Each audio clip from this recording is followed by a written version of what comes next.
Everyone, welcome back our channel. So long டேஸ்க்கு அப்புறமா ஒரு vlog அப்லோட் பண்ணுறேன். அதுவும் இல்லாமல் எங்களுக்கு இது ஸ்பெஷல் டேயும் கூட, பிகாஸ் ஸ்பெஷல் கெஸ்ட் வர போகிறாங்க. அது யார் என்னங்கிறத போக போக சொல்கிறேன். ஸ்பெஷலான கெஸ்ட்டு வராங்க. ஸோ லன்ச் ப்ரிப்பேர் பண்ணாமல் இருந்தால் எப்படி, அதனால் வந்து 6 மெனு போல் நாங்கள் வந்து திங்க் பண்ணி வச்சுருந்தோம். அதை எக்ஸிக்யூட் பண்ணணும் இல்லையா. ஸோ 4 o'clock போல் நாங்கள் எல்லாருமே வந்து வேக்கப் ஆயாச்சு. ஆளுக்கு ஒரு வேலை வந்து பார்த்துட்டு இருந்தோம். நான் வந்து எங்கள் அம்மாவுக்கு மாங்காய் வந்து கிரைண்ட் பண்ணி கொடுத்துருந்தேன். எங்கள் அக்கா வந்து வெஜிடபிள்ஸில் வந்து கட் பண்ணி கொடுத்துருந்தாங்க. மாங்காவை வந்து மாங்காய் பச்சடி பண்ணிடலாம், கத்திரிக்காய் வச்சு கத்திரிக்காய் பச்சடி பண்ணிடலாம் அப்படின்னு சொல்லிட்டு சைட் டிஷ்க்கு வந்து நாங்கள் ப்ரிப்பேர் பண்ண ஆரம்பிச்சிட்டோம். மாங்காய் பச்சடிக்கும் கத்திரிக்காய் பச்சடிக்கு மட்டும்தான் என்னால் ப்ராப்பராக வீடியோ ஷூட் பண்ண முடிஞ்சிச்சு ரெசிபி. மற்ற எதுக்குமே வந்து என்னால் ஃபுல் ரெசிபியாக வந்து ஷூட் பண்ண முடியல. அந்த டைமில் நான் அவைலபிளாகவும் இல்லை, பிஸி ஆகிட்டேன். அதனால் வந்து என்னால் வீடியோ எடுக்க முடியல. ஒரு சைடு எங்கள் அம்மா வந்து முந்திரிலாம் வந்து கட் பண்ணிட்டு இருந்தாங்க, இந்த மாங்காய் பச்சடிக்கும் ப்ளஸ் பாயாசத்துக்கும். ஃபஸ்ட்டே நம்ம வந்து மாங்காய் பச்சடி செஞ்சலாம் அப்படின்னு சொல்லிட்டு ஒரு நான்ஸ்டிக் தவாவில் வந்து 2 ஸ்பூன் அளவுக்கு கீ ஊற்றி, கீ நல்லா ஹீட் ஆனதுக்கப்புறம் ஒரு கைப்பிடி அளவுக்கு முந்திரி போட்டு கோல்டன் ப்ரௌன் கலர் வர வரைக்கும் நல்லா வறுத்துக்கணும். அகைன் நம்ம கிரைண்ட் பண்ண மாங்காவையும் அது கூட சேர்த்து நல்லா வதக்கினதுக்கப்புறம் 7 டேபிள் ஸ்பூன் அளவுக்கு சுகர் சேர்த்து நல்லா வதக்கிக்கணும். அதுக்கப்புறமா வந்து ஒரு 1/4 டீஸ்பூன் போல் நம்ம ஏலக்காய் பவுடர் சேர்த்து நல்லா மிக்ஸ் பண்ணி விட்டோம் அப்படின்னா நம்மளோட மாங்காய் பச்சடி வந்து ரெடி ஆயிரும். ஃபஸ்ட்டே நம்ம வந்து சைட் டிஷ் ப்ரிப்பேர் பண்ணதுக்கப்புறம் நம்ம மெயின் டிஷ்க்கு போகலாம் அப்படின்னு தான் நாங்கள் வந்து பிளான் பண்ணியிருந்தோம். அப்போ தானே டக்குன்னு வேலையை முடியும்.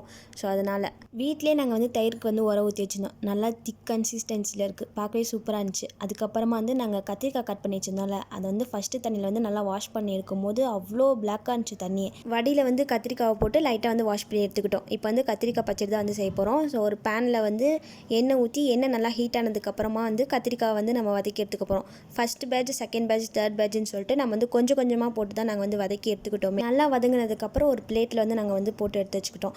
அப்புறம் அதே நான்ஸ்டிக் தவாவில் வந்து கொஞ்சமாக எண்ணெய் ஊற்றி, எண்ணெய் நல்லா ஹீட் ஆனதுக்கப்புறம் 1 ஸ்பூன் மிளகு, 1 ஸ்பூன் ஜீரகம் போட்டுக்கணும். தென் மிளகு வெடிக்கிற வரைக்கும் கொஞ்சம் வெயிட் பண்ணிக்கணும். மிளகு நல்லா வெடிச்சதுக்கப்புறம் இதுலேயே நாங்கள் வந்து முந்திரி சேர்த்துருக்கோம். ஸோ நீங்களுமே வந்து சேர்த்துக்கோங்க கொஞ்சமாக. அதுக்கப்புறம் ஒரு கைப்பிடி அளவுக்கு ஆனியன் சேர்த்து நல்லா கோல்டன் ப்ரௌன் கலர் வர வரைக்கும் வதக்கிக்கணும். ஸோ நல்லா வதங்கினதுக்கப்புறம் ஒரு 10 பல் பூண்டை நாங்கள் வந்து இடித்து சேர்த்துருக்கோம், ஃப்ளேவராக இருக்கும். ஸோ நீங்களுமே வந்து சேர்த்துக்கோங்க. பூண்டையும் சேர்த்ததுக்கப்புறம் நல்லா எல்லாத்தையும் சேர்த்து மிக்ஸ் பண்ணதுக்கப்புறம் 2 தக்காளியை வந்து ஸ்லைஸாக கட் பண்ணியிருக்கோம், அதையும் அது கூட சேர்த்து நல்லா வதக்கி விட்டுக்கணும் எல்லாத்தோடு சேர்த்து. இது கூடயே வந்து மல்லித்தூள், மிளகாத்தூள், மஞ்சத்தூள் இது எல்லாமே வந்து 1 ஸ்பூன் வந்து சேர்த்து நல்லா மிக்ஸ் பண்ணிக்கணும். அண்ட் அந்த மசாலாவோட பச்சை வாசனை போகிற வரைக்கும். இது கூடயே வந்து தேவையான அளவுக்கு உப்பே சேர்த்து திருப்பி வந்து மிக்ஸ் பண்ணிக்கணும். நெக்ஸ்ட்டு நம்ம ப்ரிப்பேர் பண்ணியிருந்த அந்த கத்திரிக்காவையும் அது கூட சேர்த்து நல்லா மிக்ஸ் பண்ணிக்கணும். இப்போ நான் சொன்ன மாதிரி நீங்கள் வந்து பண்ணியிருக்கீங்களா இல்லை இது புதுசாக இருக்கா அப்படிங்கிறத கமெண்ட்ஸில் சொல்லுங்கள். இது கூட வந்து ஒரு எலுமிச்சைப்பழ சைஸ் அளவுக்கு புளியை வந்து நாங்கள் கரைச்சி வச்சுருக்கோம். இந்த அளவுக்கு இதையும் நம்ம வந்து சேர்த்து நல்லா மிக்ஸ் பண்ணிக்கணும். இது இனிப்பு டேஸ்ட்டுக்காக கொஞ்சமாக வந்து நாங்கள் வெல்லமும் ஆட் பண்ணியிருக்கோம். இந்த சைஸில் நாங்கள் வந்து ஆட் பண்ணியிருக்கோம்.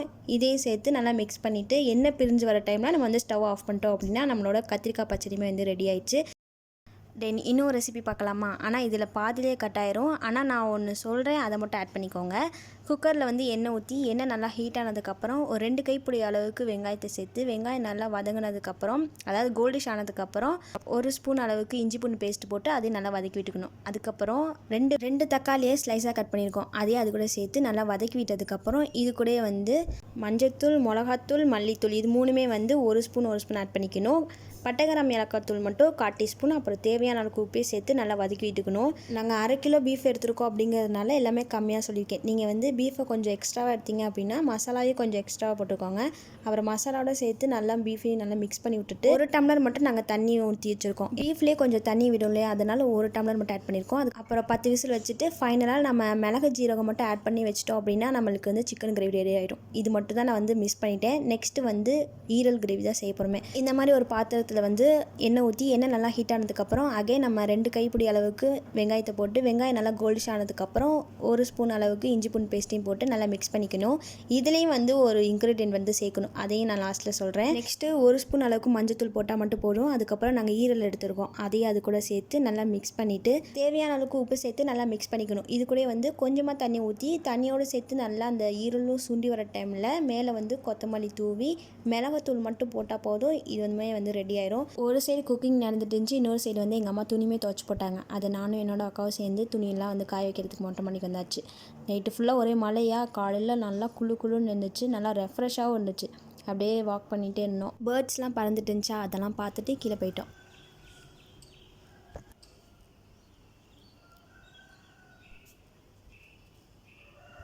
வரப்போகிற கெஸ்ட் வந்து 10 மணிக்கு வரதா சொன்னாங்க. அதனால தான் நாங்கள் இவ்வளோ சீக்கிரமாக செஞ்சுருக்கோம். என்னென்ன செஞ்சுருக்கோன்னு பார்க்கலாமா?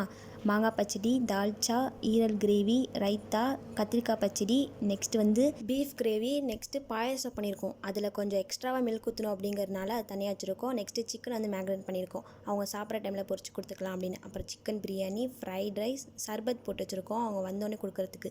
அப்புறம் கர்ட் ரைஸ்க்காக சோறாக்கி வச்சுருக்கோம். இது எல்லாத்தையும் கீழே போய் கொண்டு வச்சிட்டோம் அப்படின்னா எங்கள் மாமி வந்து எல்லாத்தையும் வந்து அரேஞ்ச் பண்ணி வச்சுருவாங்க ஹாட் பாக்ஸ்லாம் போட்டு. அதுக்கப்புறம் நாங்களுமே வந்து காஸ்டியூம் வந்து போட்டோம். நான் எடுத்த ஷால் வேறு, ஆனால் நான் போட்ட ஷால் வேறு எங்கள் அக்கா வந்து வாங்கிக்கிட்டாங்க. அப்புறம் நூனுக்கு ருமானாக்கெலாம் வந்து பர்ஃப்யூம் அடிச்சுட்டு உட்காந்துருந்தோம். அப்புறம் நாங்களுமே வந்து பக்கா ரெடி ஆயாச்சு. நான் அவ்வளோக்கா கெஸ்ட்டு வந்ததையோ அவங்க சாப்பிட்றது எதுவுமே நான் அவ்வளோக்கா வீடியோ எடுக்கலை. பட் கொஞ்சம் கிளிப்பிங்ஸ் மட்டும் எடுத்து வச்சுருக்கேன். அதை மட்டும் உங்களோட ஷேர் பண்ணுறேன். அண்ட் இது எங்களுக்கு மெமரிஸும் கூட.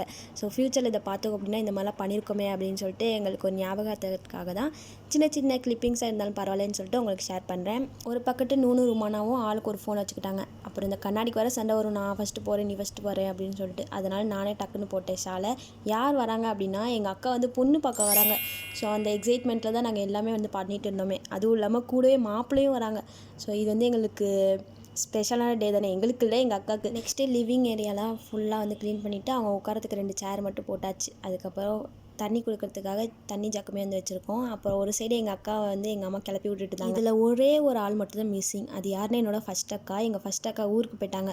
ஸோ அவங்களுக்கு வரவும் முடியலையா, அதனால் அவங்க மட்டும் தான் வீட்டுக்கு தானே வர முடியல. பட் நாங்கள் வந்து கால் பண்ணிட்டோம், வீடியோ கால்லே காட்டிட்டு நானே என்னோடய செகண்ட் அக்கா எங்கள் மாமி 3 பேர் சேர்ந்து 4 பேர் சேர்ந்து எங்கள் அக்கா வச்சு விளாண்டுட்டு இருந்தோம். ஃபோட்டோஸ்லாம் எடுத்துகிட்டு இருக்கிற டைம்லேயே வந்து மாப்பிள்ளை வீட்டிலேருந்து வந்துட்டாங்க. அண்ட் மாப்பிள்ளையுமே வந்துட்டாங்க வீட்டுக்கு. ஸோ வந்ததுக்கப்புறம் சலாம்லாம் சொல்லிட்டு வெல்கம் ட்ரிங்க்லாம் கொடுத்துட்டோம். வீட்டுக்கு மாப்பிள்ளையே வந்திருக்காங்க. மாப்பிள்ளையோட ஃபேஸை பார்க்காம இருந்தா எப்படிங்கிறதுனால ஃபஸ்ட்டு நான் பார்த்தேன். அப்புறம் என்னோடய செகண்ட் அக்கா, அப்புறம் எங்கள் மாமி. இந்த மாதிரி பார்த்துட்டு ஒரே ஜாலியாக இருந்துச்சு. அந்த டைமில் சிக்கன் பொரிக்கிற டைமில் இந்த மாதிரி வேலை பார்த்துட்டு இருந்தோம். அப்புறம் கொஞ்சம் நேரம் வந்து சர்பத் குடிச்சிட்டு இருந்தோம்.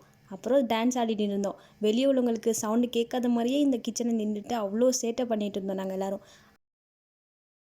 நாங்கள் இங்கே விளாண்டுட்டு இருந்த நேரத்தில் நாங்கள் ஒன்று மறந்தே போயிட்டோம். நூனே ருமானாவே தனியாக விட்டுட்டு வந்துட்டோம். சும்மா இருந்ததுலேயே அவங்க 2 பேரும் அவ்வளோ சண்டை போடுவாங்க. இப்போ நாங்கள் யாருமே இல்லையா, என்ன பண்ணுறாங்கன்னு தெரியாமல் ரூமுக்கு போனால் ஒருத்தவங்க அந்த சைடு படுத்துருக்காங்க, இன்னொருத்தவங்க இந்த சைடு படுத்துட்டு ஃபோன் பார்த்துட்டு இருக்காங்க. சரி சண்டை போடாமல் இருக்காங்களே அப்படின்னு சொல்லிட்டு திருப்பி நாங்கள் வந்து கிச்சனுக்கே வந்துட்டோம். என்ன கேம் விளாட்றீங்க?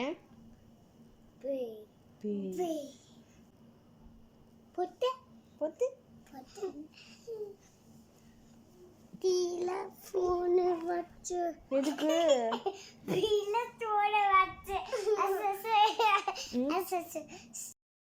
கொஞ்ச நேரத்தில் எல்லோரும் கீழே சாட போயிட்டாங்க.